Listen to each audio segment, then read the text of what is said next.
Ahora ya estamos con nuestro ciclo, nuestro momento de el CEPAT. Siempre me lo olvido, pues es un nombre larguísimo, pero el amigo Matías Chávez recuerda toda la nomenclatura de este espacio radial. Matías, bien, buen buenos día. días. Mi única habilidad es recordar Instituto Patagónico de Ciencias Sociales y Humanas de corrido. Así. Bueno, me ocurre, es mucho peor con la persona que viene de ambiente, María José, porque es una cosa larguísima. Como bueno, este es más sencillo. Prometo acordármelo para la semana que viene. Bien. Tomaremos examen. Ponele. Bueno, es el micro de historia. Tenemos un visitante y Chávez nos dijo: yo estoy acá solo a los fines de comprobar que no se coman toda la torta, cebar los mates y escuchar atentísimamente a quién. Perfecto, sí, la idea es justamente traerles para que nos cuente sobre la noche de los bastones largos al sociólogo del Instituto Patagónico de Ciencias Sociales y Humanas, al doctor Sergio Kaminker, que nos va a hablar de la noche de los bastones largos, que sabrán ustedes, el viernes pasado se cumplió un aniversario, 50 años de la noche de los bastones largos, y bueno, si bien se generó un espacio de reflexión y demás, nos parecía que estaba bueno poder darle continuidad en este espacio. De hecho, bueno, estaría bueno empezar por ahí. Sergio participó el viernes pasado en el CENPAT de una actividad que se hizo a propósito de eso. Bueno, buenos días. ¿Cómo estás, Sergio? Buenos días a la Bienvenido, audiencia. buen día. Buenos días a Flavia y Diego. Gracias por la invitación a los compañeros del instituto. Bueno, la verdad que el día viernes aprovechamos para hacer una actividad, una conmemoración de la Noche de los Bastones Largos. El 29 de julio del 66 fue justamente. Y la verdad que fue muy interesante. Fue algo en conjunto entre el CENPAT, entre el instituto y las dos universidades fuertes en la ciudad, la UTN y la San Juan Bosco, y tuvimos distintos testimonios. Por un lado, tuvimos la suerte de contar con Sergio Baggio, que fue uno de los docentes en su momento auxiliar, que renunció justamente después de la Noche de los Bastones Largos. Nos contó un poco la historia, el contexto. También Mario Rostaño, que en realidad estaba en Córdoba en ese momento, pero un poco para tener el espíritu de época. Y a mí los compañeros me invitaron un poco para dar como una suerte de visión actual de lo que significaba la Noche de los Bastones Largos para el sistema científico y para nosotros en forma generacional. Digo, yo tengo 31 años, hice mi carrera universitaria y soy hoy docente durante los últimos 12, 13 años, y sin embargo, digamos, la Noche de los Bastones Largos simboliza, digamos, parte de las disputas que se han dado en la ciencia nacional en los últimos 50 años. Y es un símbolo muy, muy fuerte, digamos. Tal cual. Y en esa cuestión digamos, de lo simbólico, más allá de lo histórico, y sin caer en anacronismos, digamos, ¿siente un precedente o es parte de también un momento o de un proceso en el cual eso eclosiona para después asumir otras nuevas formas? Pero quiero decir, ¿es parte de esa situación, de una situación de país o de relación de ese Estado o del Estado-Nación con las universidades públicas? Sí, digamos, con las universidades públicas por un lado y con con la ciencia por otro, digamos, como forma en realidad de pensar el desarrollo del país. Básicamente lo que significó la Noche de los Bastones Largos fue la expulsión de todo un sector de la ciencia y de la universidad en la Argentina, que pensaba una ciencia para el desarrollo del país y al servicio, digamos, de la sociedad. No una ciencia o una universidad autónoma, digamos, de la sociedad. Un poco lo que se ponía en duda en la Noche de los Bastones Largos era la autonomía universitaria. Ahora, la autonomía de gobierno es una cosa y la autonomía de la sociedad es otra, digamos. Y como decimos algunos, digamos, en el rubro, había una disputa muy fuerte entre dos modelos de ciencia, que era básicamente el de Bernardo Husey, que fue premio Nobel y un científico muy importante de la Argentina, que era presidente de CONICET cuando CONICET se forma, y la ciencia, el modelo, digamos, de Rolando García, que era una ciencia al servicio del país y del desarrollo de un país industrialista, digamos. Justamente Rolando García era el decano de Ciencias Exactas, que es golpeado en la Noche de los Bastones Largos. y todo su equipo, que era además Manuel Sadowski, Amílcar Herrera, toda una serie de científicos que además fueron grandes filósofos de la ciencia, de este modelo de ciencia en el cual la ciencia tiene que estar al servicio del pueblo de alguna manera, son los que terminan siendo expulsados primero de la universidad y después de alguna u otra manera del país. Y esto no implica que la ciencia dejaba de existir o las universidades dejaban de existir, sino que se buscaba un modelo de ciencia, un modelo de CONICET, un modelo de universidades, que estuvieran más autonomizados, digamos, de los problemas de la sociedad. Claro. Y el científico, digamos, por encima, haciéndose las preguntas importantes, universalistas, que es la misma pregunta acá, o en Berlín, o en algún lugar de Japón. Y en realidad lo que mostraban los otros, digamos, los que fueron, digamos, expulsados de la Universidad de Buenos Aires en ese momento, era justamente una visión contraria, una visión de qué hacemos los científicos para mejorar las condiciones de vida de la Argentina. Y la verdad es que eso era parte de un proceso muy interesante que se estaba generando, que en ese momento terminó, digamos, explotando. Y básicamente eso generó una fuga de cerebros de la Argentina que tuvo cierta continuidad. En los 60 fue impresionante, después muchos volvieron en el 73 pensando que de alguna manera se podía volver, y en el 76 los que quedaban se terminaron yendo todos. Y parte del problema con el desarrollo científico es que cuando uno empieza a romper los pequeños avances es muy difícil. La formación de recursos humanos genera mucho tiempo, genera laboratorios, una inversión y un tiempo muy importante. Entonces, la verdad es que todavía hoy vivimos las consecuencias de esa famosa noche, digamos, de los bastones largos. Digo, para que se entienda, básicamente esto fue a un mes del golpe de Onganía, en el 66. Sí. En la universidad se creía, bueno, todavía no habían tocado la universidad. Sin embargo, fue un mes, digamos, lo que duró eso. Y lo que se hizo fue, Onganía declaró la intervención de la universidad y a todos los decanos los puso como interventones de las facultades. Y en Exactas de la UBA, que era donde estaba este grupo tan importante, se rechazó la intervención y terminaron entrando la policía a la universidad y golpeando un montón de los que estaban ahí. Y eso generó la renuncia de por lo menos 200 docentes y la ida hacia fuera del país de un montón de científicos. Los que... Hay varias preguntas, pero arranquemos por esta, que va por este lado de decir, bueno, esta historiografía marca los que se van. ¿Quiénes son los que se quedan? Es decir, ¿quiénes son los que ocupan esos cargos que a palazos generaron el desplazamiento de otros tantos? ¿Quiénes son los que empiezan ahí a escribir esa historia de la universidad? Y en primer lugar, como les decía, por ejemplo, Jusey, que era el presidente de CONICET, que no es que fuera malo o bueno, sino que tenía una visión distinta de lo que debía ser la ciencia. Sí. Después de la noche de los bastones largos sigue siendo presidente de CONICET. Y el desarrollo de la ciencia en la Argentina mantuvo ese correlato.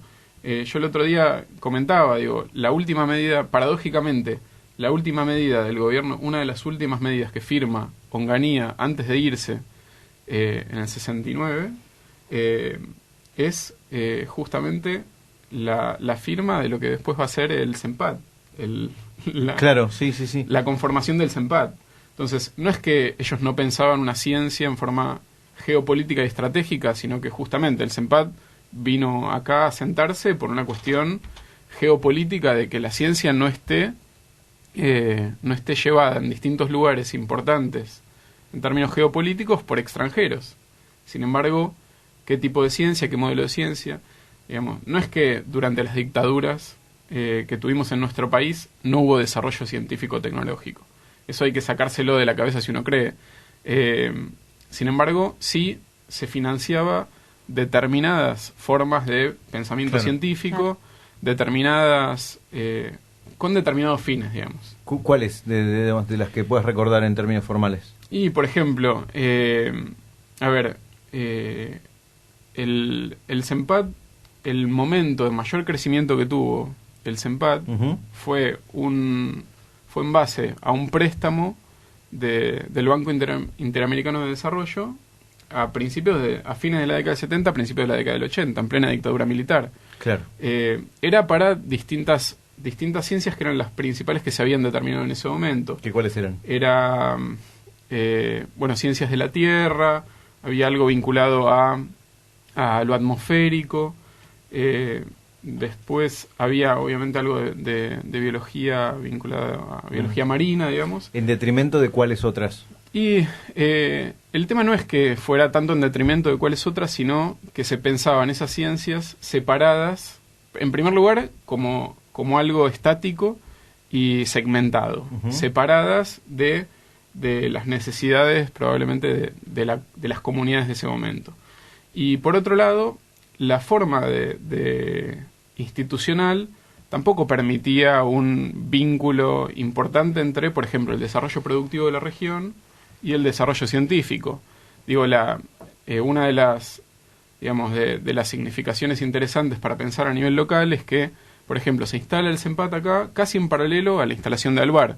Sin embargo, no hubo desarrollo de ciencia de materiales para mejorar, o de ciencias ambientales pensando en cómo mejorar el impacto que puede tener cualquier industria en la ciudad, pensando, digamos, un paralelismo. Tenemos un instituto importante de ciencia, tenemos una industria importante, entonces pensemos cómo la ciencia puede mejorar, digamos, la situación de la industria y el desarrollo local. ¿Cuándo comienzan las vinculaciones del instituto con Alvar o con la parte productiva de la ciudad? ¿Ya son muchas más avanzadas? Y hoy hay más vínculos. Sin embargo, por ejemplo, ciencia de materiales, que es algo que bien podría ser muy interesante que hubiera acá, pensando en el polo productivo que tiene la ciudad, no hay un desarrollo importante, digamos, por ejemplo, en el CEMPAT. O hoy podría ser también, digamos, la UTN o la San Juan Bosco, que también tienen su pequeño núcleo de investigación.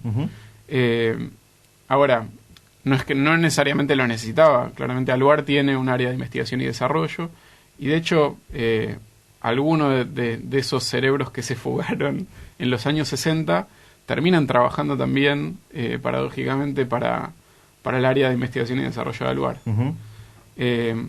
Ahora, los vínculos hoy no necesariamente están ligados directamente a cómo mejorar esas situaciones. Otra cuestión interesante es pensar, por ejemplo, algo que está muy en boga hoy, que es el desarrollo de la energía alternativa, que es algo que en realidad uno sabe, digamos que, porque si uno va de visita guiada al lugar le comentan que están trabajando en el desarrollo de energías alternativas, porque básicamente el principal insumo que tiene la industria del aluminio primario, es la energía. Ahora, no hay un polo de investigación. Hasta hace 2 años no había un polo de investigación científico importante en la región sobre esto. Recién hará 2 años se fundó algo en Comodoro Rivadavia, con el CID que se hizo en Comodoro Rivadavia, y se empezó a financiar eso. Digo, y parte también es entender, si se corta el financiamiento después de 2-3 años, en términos científicos, se pierde básicamente lo que se había hecho. Tal cual. Sí, bueno, ya volviendo un poquito a la historia, ¿y por qué Onganía decide solamente al mes de hacer el golpe de Estado, de realizar el golpe de Estado, directamente intervenir las universidades? ¿Cómo eran en ese momento, si estaban muy politizadas en relación ahora, y cuál era el objetivo? Y yo creo que había 2 objetivos. Uno vinculado a lo que comentaba recién al servicio de quién está la universidad o la ciencia. Por otro lado, lo que comentás vos, la universidad estaba vista como aquel lugar crítico de formación política, contrario al status quo que había en ese momento. Un ejemplo muy, muy claro de eso es que cuando se da el golpe, hay muy pocas instituciones que se manifiestan en contra, y uno fue justamente la Universidad de Buenos Aires. De hecho, fue la universidad, y la otra fue el Partido Radical, que era una de las facciones dentro de la cual estaba Ilia, que era el que habían derrocado. Claro. O sea, obviamente se iba a manifestar en contra, y el otro la universidad. Y digo, para sumar a lo que decía Sergio, además, digo, cuando uno dice, yo veía en Sujetos Críticos en la universidad y se les preocupaba, los tipos entran con la infantería al grito de cueva de comunistas, judíos, o sea, digo, ese tipo de cabeza, digámoslo así. Y Entonces, digo, me parece muy importante lo que decía Sergio, eso en términos de disciplinamiento, ¿sí? Más allá de la agenda que tuviesen los intelectuales y los científicos de ahí en más, la idea de no meterse en política suponiendo de que es posible hacer una tarea intelectual sin tener un compromiso político, digo, o sin tener algún tipo de manifestación política. Entonces, la Noche de los Bastones Largos fue un hito en términos de eso, de disciplinar a la universidad para que esté, digamos, por fuera de la circulación política o de lo que se implementaba en ese sentido. Tengamos en cuenta que el año anterior, en el 65, había habido dos hechos como paradigmáticos. Uno, una fuerte movilización de estudiantes en contra de la intervención en Santo Domingo de Estados Unidos con posible apoyo argentino. Y por otro lado, un homenaje que se había hecho frente a la Universidad Exactas al aniversario de la muerte de Roca, sí, donde se arrojaron monedas, digo como un hecho simbólico, estudiantes arrojaron monedas entre otros a Onganía, ¿sí? Entonces estaba esta idea de que dentro de los pocos que se habían opuesto al proyecto político de Onganía o a esa revolución, como se autodenominaba, estaba la universidad. De hecho, pensemos que en buena medida, y esto es muy interesante, tuvo el apoyo de sindicatos, tuvo por lo menos la no intervención o no se manifestó en contra ni siquiera Perón en el exilio. Entonces, digamos que es un fenómeno político complejo y al único sujeto o actor social de fuerza que había que disciplinar era la universidad. La universidad que había tenido, perdón, hasta entonces, ¿qué relación con el gobierno de Ilia? Es decir, una postura, digamos, vos lo decías recién, son momentos, los anteriores al derrocamiento de Ilia, en donde tenés medios de comunicación de una avanzada mediática muy muy crítica hacia el gobierno, medios que después también terminan bajo la bota de Onganía, sectores medios que también salen a manifestarse, no sé si a caceroliar, pero sí a manifestarse. Hay algunas fotos bastante elocuentes de ese momento. Y entonces, ¿cuál era esa relación que tenía la política en la universidad antes de la llegada de Onganía? En una situación crítica a Ilia y obviamente, y el termómetro está ahí, y cómo se manejaban esos presupuestos universitarios, me imagino, difíciles para la época, en ese momento en donde Ilia estaba detrás de los mandatos de Argentina. Fue muy interesante en ese sentido el otro día el relato, el testimonio de Sergio Baggio respecto de eso, porque él contó que justamente unos meses antes ellos estaban en la calle Florida manifestándose porque les paguen mejor a los que tenían dedicaciones exclusivas en la universidad. No es que la universidad no era crítica a el gobierno de Ilia. Otra cuestión que relató, estuvo también Jorge Aliaga, que fue decano de Exactas hasta hace 2 años, por videoconferencia con nosotros el otro día, y contó también que justamente el decano de Exactas de ese momento, por ejemplo, le recortaban el presupuesto, no le permitían licitar determinadas cuestiones y él le buscaba la vuelta para poder hacer la compra de materiales para la universidad, digamos, para todo lo que se estaba generando en ese polo que era Exactas de la UBA. No es que la universidad no era crítica al gobierno de Ilia. Obviamente, lo que contaba en el testimonio es, nosotros nos estábamos quejando de los salarios y después nos dieron un palazo por la cabeza, digamos, y terminamos todos expulsados a distintos países de América Latina.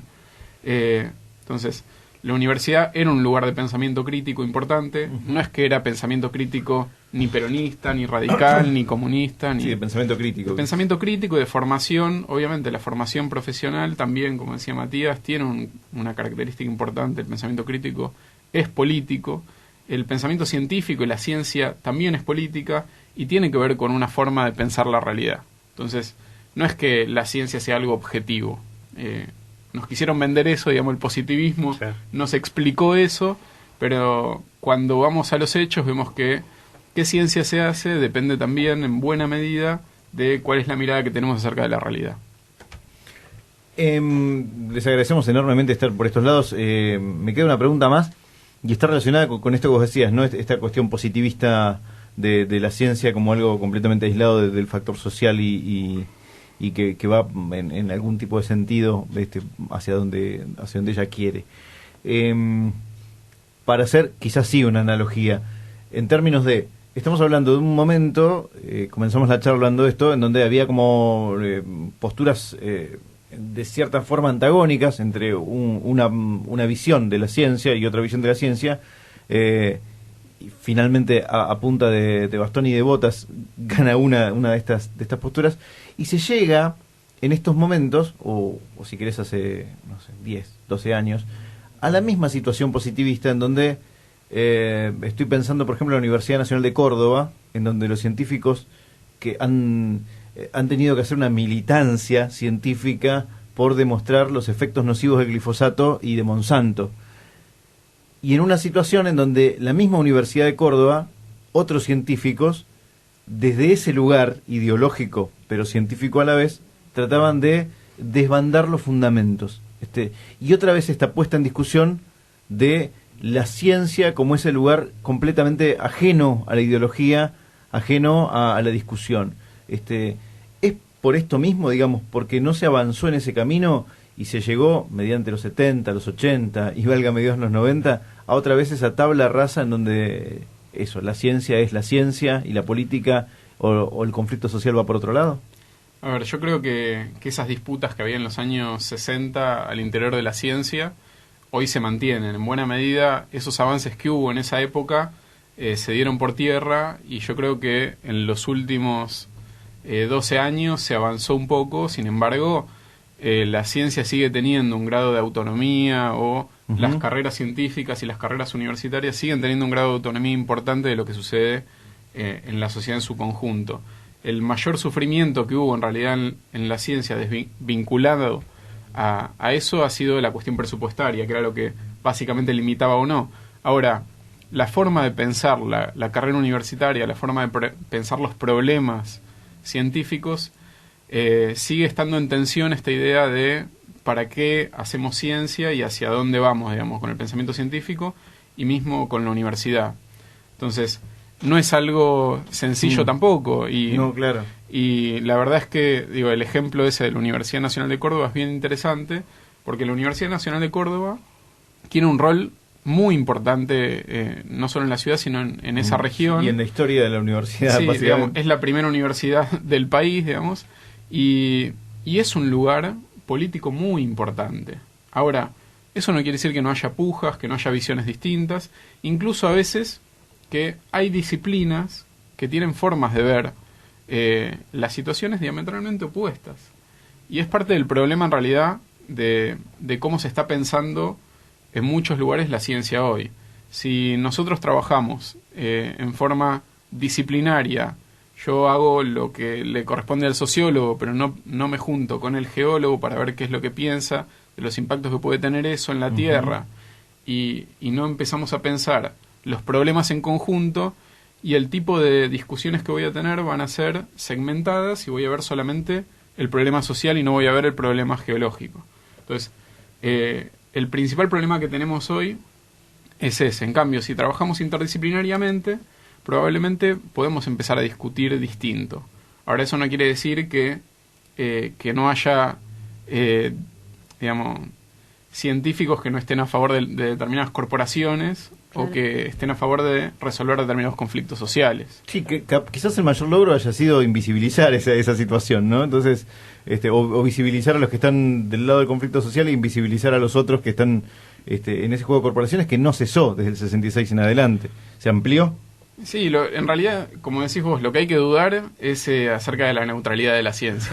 La neutralidad valorativa, la gente que se dedica a estudiar, a hacer estudios sobre la ciencia, ya la descartó hace mucho tiempo, digamos. Sí. Eso no quiere decir que los científicos la hayan descartado. Y que muchas veces el discurso de autoridad que se tiene desde la ciencia y da por tierra un montón de estas discusiones. ¿Esto qué quiere decir? ¿Que hay que descartar la ciencia? No, hay que trabajar con distintas ciencias para ver cuáles son las consecuencias reales acerca de, por ejemplo, de una industria en este caso. Ahora, eso no quiere decir descartar las opiniones de los demás, sino ponerlas en contexto. Eso es la principal cuestión. Y por otro lado, es importante hacia adentro del sistema científico repensar para qué hacemos ciencia, porque hay determinadas preguntas y determinados proyectos de investigación que difícilmente puedan estar al servicio de la comunidad o de la sociedad. Tal cual. Y eso está poco discutido hacia el interior de la ciencia. Y creo que eso es una de las disputas principales deberíamos tener hacia adelante. Mira, nos escribe Pablo Gunst. Pablo, ¿cómo estás? Nos está escuchando, calculo, ¿dónde andas? Villa Urquiza, algún lugar de eso. Hace viejos tiempos. Cursaba en esa época en el edificio de Perú, de bioquímica. Entonces le pregunto si pudo ver en ese tiempo a los que volvieron a los que se habían ido en el 66 y volvieron en el 73. Dice, no a los que volvieron. Sí supe de muchos que se quedaron en países a los que se exiliaron. Varios, por ejemplo, a Chile, que fue un lugar que los recibió, calculo yo también hasta el golpe de Pinochet. Sí, básicamente los principales lugares donde fueron en los años 60 fue Chile, Venezuela, algunos Uruguay, a distintos lugares de América Latina. Algunos pocos empezaron a irse hacia Estados Unidos y Europa, pero básicamente lo que comentaban el otro día a partir de los testimonios es que hubo algo así como implantación de varios equipos de investigación que trabajaban acá, se fueron así como estaban armados de repente a Venezuela a trabajar. Obviamente los distintos procesos de dictaduras que hubo en América Latina generaron que muchos de esos terminaran expulsados de nuevo hacia otros lugares. Y ahí sí tuvo un rol muy distinto Estados Unidos, Europa y en buena medida México también. Muchísimas gracias. Siempre es interesante rever este presente de la mano de un pasado cercano y de experiencias que todavía tienen, como ustedes bien lo lograron en esa mesa de la semana pasada, a sus exponentes vivos, contando y rememorando, aparte haciendo ese análisis crítico, ¿no? Eso siempre está muy bien y es bienvenido. Así que cuando quieras, estas son las puertas. Sabemos que tenés que volver hoy a la noche, así que si querés puedes quedarte también un rato. Es muy interesante la situación y esta idea de también empezar a acercar estos contenidos que están como en una nebulosa histórica nacional, o lo hemos hablado mucho con Matías y con Besú. Saludos, Besú. Metidos ahí como en una situación capitalina, te diría, y bajarlos a esta Patagonia que también tiene su historia, que también se empieza a contar a partir de estos sucesos. Claro, digo, de hecho cuando uno piensa, exacta fue como la facultad dentro del, digamos que cristalizó el fenómeno, pero se intervinieron todas las universidades nacionales y se nombraron, como decía Sergio, interventores a los decanos, a los mismos decanos, o sea, algo bien macabro, porque bueno, soy interventor. Y es más, interventores del Ministerio de Educación, que en esa época funcionaba como apéndice del Ministerio del Interior, o sea, esto dice a las claras cuál era el proyecto, ¿no? Pero bueno, nada, eso. Por suerte está Dora Barrancos, a quien bancamos amablemente todo el tiempo que esté ahí, y saldremos a tirar antorchas si la remueven. Muchísimas gracias, amigos. Ustedes.